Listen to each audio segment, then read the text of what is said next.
I'm going to show you about one of the most effective types of ad funnels that you can possibly run today, and that is a book funnel. So obviously, the caveat of this is you have to have written a book, but it's not as hard as you might think, and this is how an actual funnel would work to help you get clients. So a book funnel is a type of paid product funnel where you are running it to try to sell the book. Additionally, you can also do it through content if you want, through your lead magnets and put it on the thank you page or in your email flows or whatever. But typically you're going to run it straight from Facebook ads or something like that. So this video is not going to go over how to write a book. That's the obvious caveat with this, is you have to have a book or to run this type of funnel.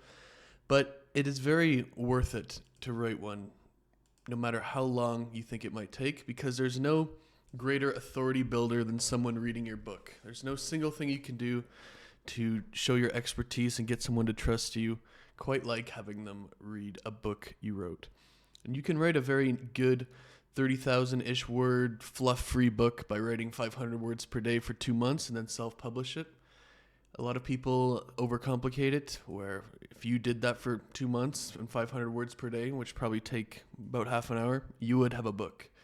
And if you're going to do this in the rest of this video, the free plus shipping is the model that you would want to use to do this. So let's get into it. A lot of people will run their ad funnel just like this, where they have their paid ads to a call and a recurring service. This is not very good for a lot of reasons, because it's a super high cost per call, the highest cost per call you probably could ever get with your ads.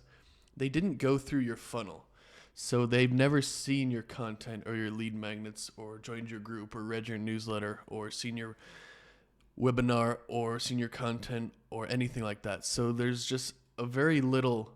It's one thing is it's kind of unclear to them what you do in a lot of cases, and you get a lot of bad calls and a lot of time wasted. And then two, because they've never seen this stuff, there's little to no rapport on the call, and it's a much harder sale. So you have to say some crazy things to close them, and that leads to a lot of problems. So there's 4 types of funnels that actually work a lot better. We have our webinar/VSL funnel. That's like your webinar, your case study, your training, that type of stuff. You have the newsletter funnel, which is a longer term funnel that is great for high price services or services that you only need in an emergency, like a plumber or a personal injury lawyer type thing. The group funnel is my favorite. It's the best funnel when done right and probably the worst when done wrong. But you get them in a group, and then you build trust in the group with content, appointment setters, retargeting ads, and email flows to get them on a sales call. And then there's the paid product funnel, which is the best for beginners, I would say, because it's much closer to selling an e-commerce product than it is, the other types of funnels where there's a lot of nuance and technical details that you have to know, where you have a digital product for $10 to $100, you try to sell it, and if you can get a purchase for less in ad spend than you get from revenue from the sale, then you break even and you can upsell them from there. So the paid product funnel is kind of the general one, but a book funnel is like a version of the paid product funnel. So let's go here. Let's delete just a couple of these just to make it easier to zoom in on it, because we don't need to see all of them. We just need to see some of them. So book funnel is good because it's one of the biggest authority building funnels there is, but you must have a book to do it. So of course, this is how it would work. So if you have a Facebook ad, and you'd go to a free plus shipping. So the book's free, but you got to pay $9.99 for shipping or something like that. And what you want to do is you want to have the shipping fee cover the cost of printing the book as well as shipping. And you can ship these with media mail if you're in the United States, which is a subsidized version of shipping for specifically for media stuff, books, journals, I think music, like that kind of stuff, where it's just a lot cheaper. So $9.99 for a shipping fee, for example, would cover the cost of both shipping and the book. So you're basically breaking even from the shipping fee. Then what you'd want to do is you want to have a one-click upsell or a one-time upsell funnel that helps you get to 100 AOV.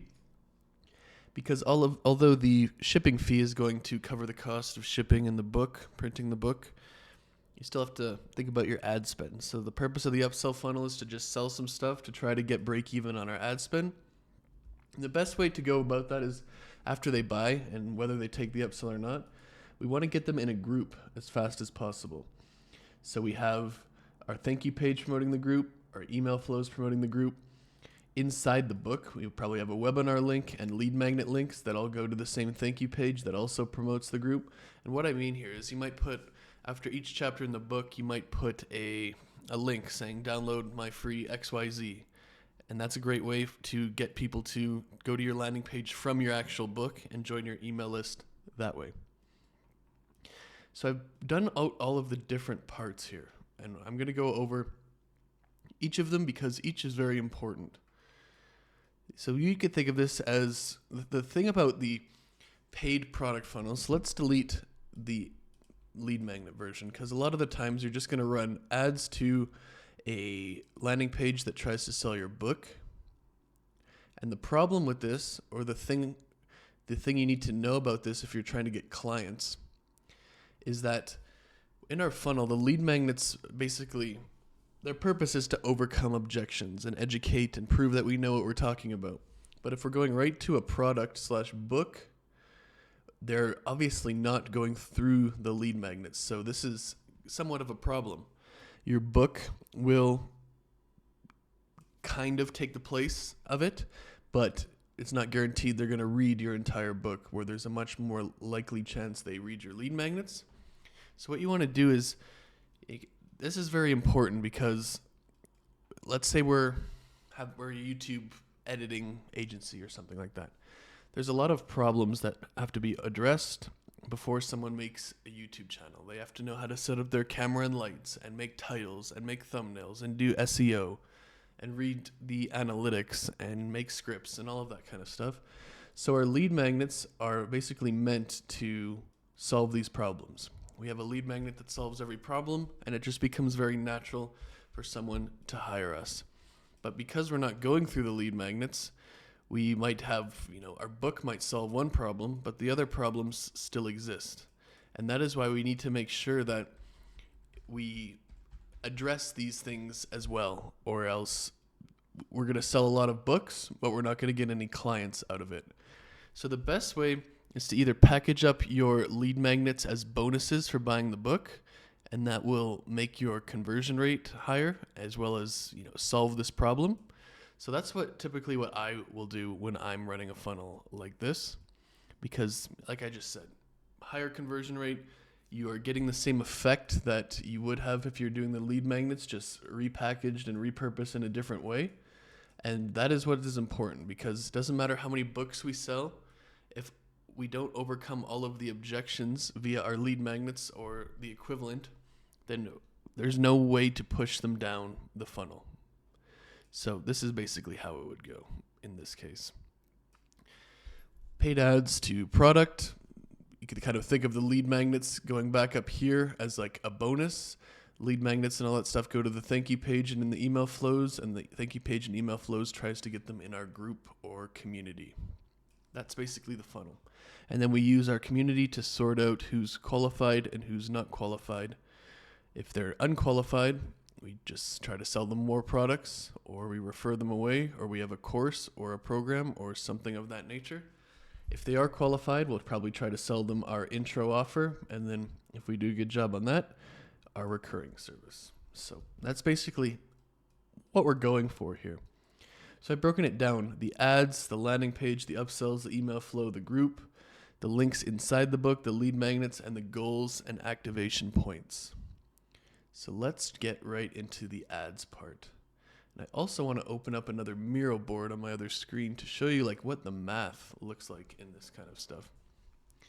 So our ads, when we're doing this free plus shipping, it comes with the obvious benefit that we can include the word free in our ads.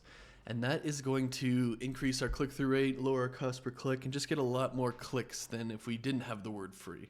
It's just kind of how it goes. And then we want to also include the fact that we're doing 7 free bonuses, 4 free bonuses, 5 free bonuses, whatever. And those bonuses are going to be packaged up as the lead magnets in this case. So that's going to increase our click-through rate even more. We want to put our book cover in the ad just to make it clear that this is a book. And we want to call out the audience. So for example, Shopify store owners, this book is going to do X, Y, and Z. It's free. Just pay shipping and you're going to get these bonuses. And there's a picture of the cover.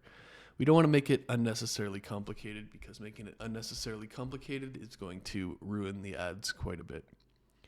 In terms of our landing page, the actual sales page, we want to mirror the language we use from the ads just to maintain consistency. So if the headline in the ad is XYZ, we want the same headline for the landing page. We want to make it simple and we want to list out the free bonuses, like free bonus number 1, free bonus number 2, 3, 4, 5, 6, 7, and however many there is. We want to list it out just to ensure that they realize all of the other value that they're getting. In terms of the upsell, because if you remember, we're getting them in at break even here, hopefully, but we want to upsell them as much as we possibly can in terms of value so that we can break even on all of our ad spend. Because if we break even on all of our ad spend, we have infinite scale. There's no risk if we're breaking even on our ad spend. We can just spend as much as we want per day and generate a lot of leads, bigger, faster, and just more. So we want to aim for the upsell to be 100 average order value, so $97 or something like that. And that just, for the reason for that is we want to get as much leeway as possible. For example, if we sold something for $25, that means we can only spend, $25 to get a customer.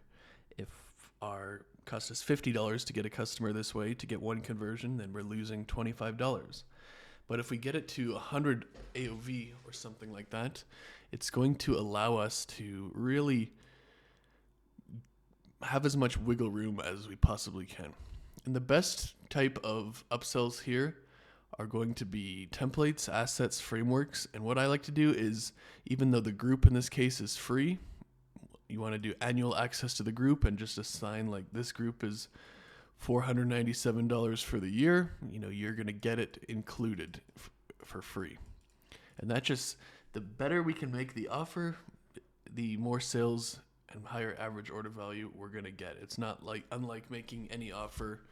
It's just, what can we do? And templates, assets, and frameworks are typically the best, plus some sort of group. And the thing here is we want to make it simple, but we already got their credit card on file with their initial purchase because they had to pay for shipping. So now it's basically like, do you want this? And then it's just the yes or no. They don't have to put their credit card in again. So if they click yes, then they're going to be charged and it's going to be all good. If no, that's okay too. So what we want to do with the email flows is we want to get them into our group as fast as possible. We want to send them as many emails as we possibly can in the first 20 minutes because that is about in the first 20 minutes, like we have their full attention. And the more we email them, the more we repeat, like the group is the key to doing XYZ, the more likely they'll join the group because the group is very key. It's one thing for them to buy our product and download our lead magnet / bonuses. But if they just do that, like here's kind of what it looks like. Let me just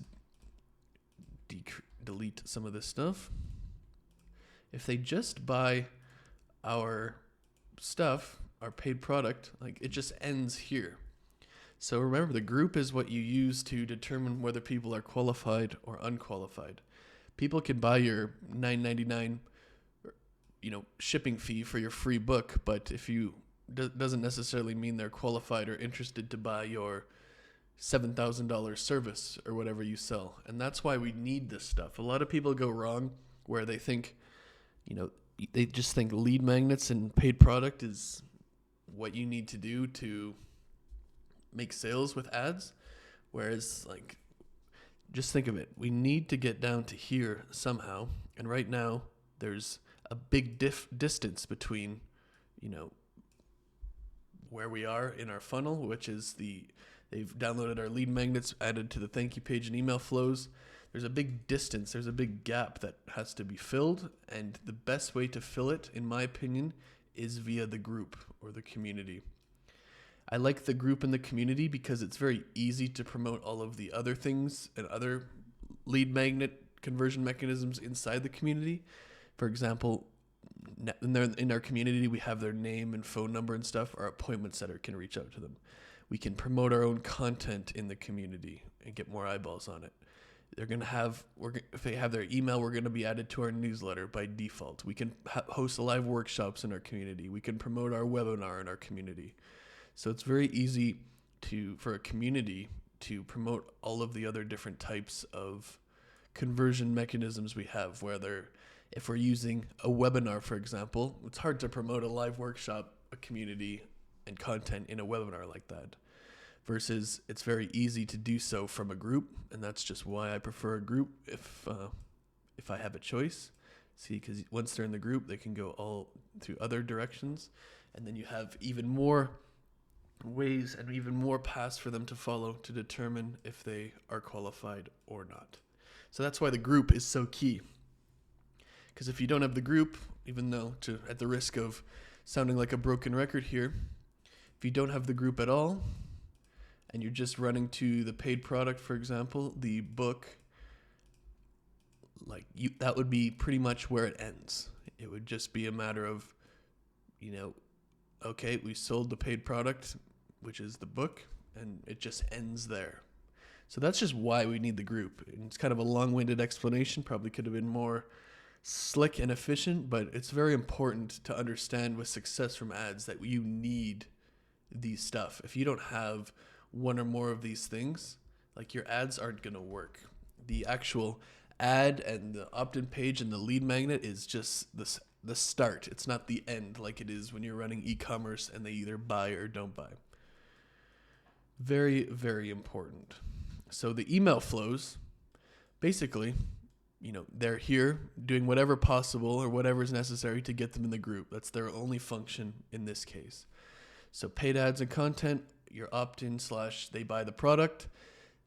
You have the group link on the thank you page in the lead magnet delivery email, in a email explaining what the group is, why they should join, how to join.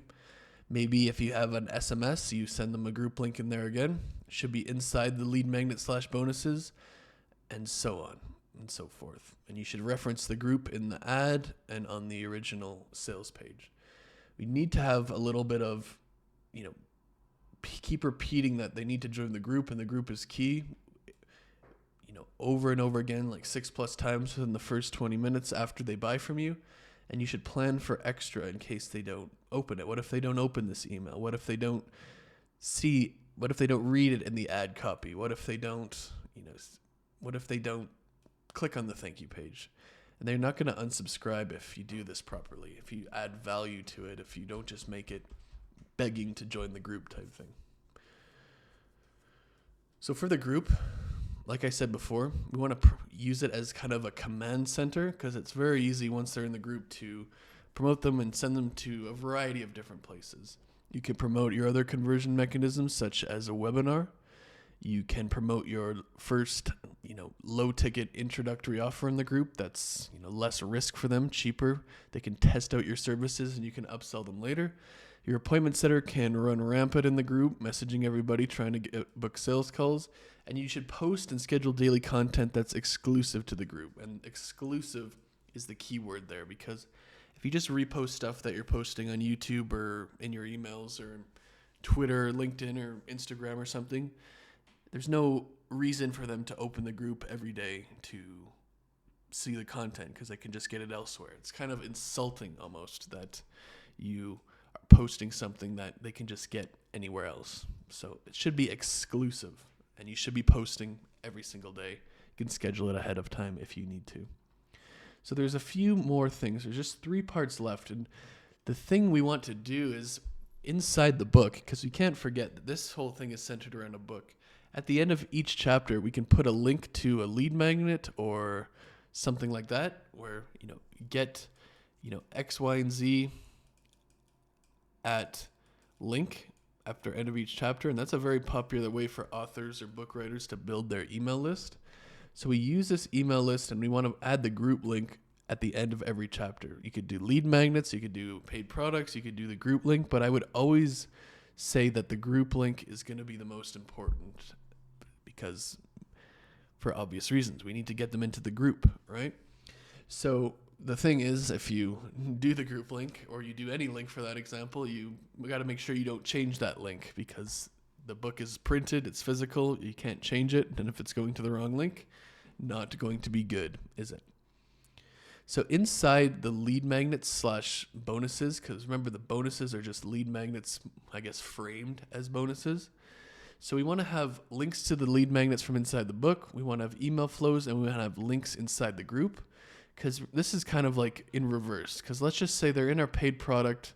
They're now in the group. We kind of got to go backwards and promote all of the content through the email flows like the opposite way because this is the stuff that the content is what's going to overcome each objection to the point where they feel comfortable enough to buy from you. So it's kind of like an inverted situation once they get in the group where you got to make sure that they have all the lead magnets and they have all the bonuses and they've opened them because just sending them the bonuses doesn't mean they're going to use them. So a great way to post the content in the group all the time is to basically take your lead magnet content and put it in the group, maybe rephrase it a little or make it tailored to the group because we need to distribute all of our lead magnets if we want to actually get clients out of this because everything is very necessary and everything works together.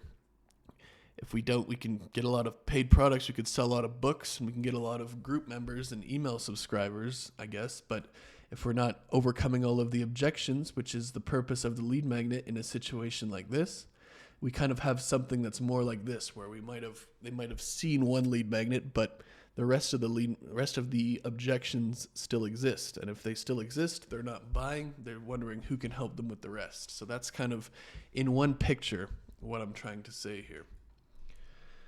And then goals and activation points. So like this is what we need to be doing. Like these are the levers, the areas of focus, what we need to do. So selling the book, obviously step one. We need to get good at selling the book in terms of our ads and our landing page and our cost per acquisition. After that, we need to focus on, getting as many people to take the upsell as possible with the offer, with the price, with the bonuses, etc. And then we need to get them into the group. So it's one thing to invite them to the group, but we need them to activate. We need them to get in the group. Very important. So 1, 2, and 3, these are our 3 highest priorities, and they're in that order for obvious reasons. We can't get them in the group if they don't buy the book. We can't upsell them if they don't buy the book, that kind of stuff. So these are in, order of operations. Next, we want to sign them up for our other conversion mechanisms. We want to get them to sign up for our webinar, sign up for our live workshop. They'll automatically be added to the newsletter because we have their email and we'll just Zapier it over, but we want to get them to actually read it. Very important. And we need them to view our content, specifically our long form YouTube videos. And then, 5, once they do all of this, we can get them to buy our intro offer. So it's very important because these are what is going to make things better or worse. Like if you get a 50% lower, cost per acquisition selling the book, you had a breakthrough. Everything else is going to be 50% more too. You're going to get 50% more people taking the upsell, 50% more people in the group, 50% more people reading and signing up and watching, and then 50% of more people. So it's best to do these in this order because let's say this was the same, but you did this by 50%. Let's say, you did this by 50%, but that's not as impactful because as this being 50%, because this is the first step and this is kind of like the top of funnel, where this is like the middle of funnel here and this is the bottom of funnel. We want to make gains in all of the areas, but if we make gains at the top 50%, that's just 50% more people going through each step, as opposed to by the time you get to this step, 50% better is a bit more minor than at the top. So hopefully this video was valuable. This is how you'd run a book funnel, and I'll see you in the next one.